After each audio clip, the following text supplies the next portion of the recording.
ભારતે 2047 નો સંકલ્પ કર્યો છે। આ સંકલ્પને આપણે સૌ સહકારથી સમૃદ્ધિના માર્ગે સાથે મળીને ચાલીને સાકાર કરીએ। 2014 ની અંદર 250 કરોડ રૂપિયાની આવક પશુપાલક માતાઓ બહેનોને હતી।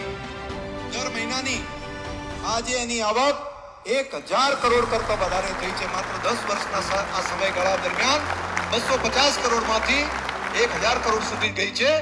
રાજ્ય સરકાર અને કેન્દ્ર સરકારની પ્રજાલક્ષી નીતિઓના કારણે કરીને આ પ્રગતિ થઈ શકી છે।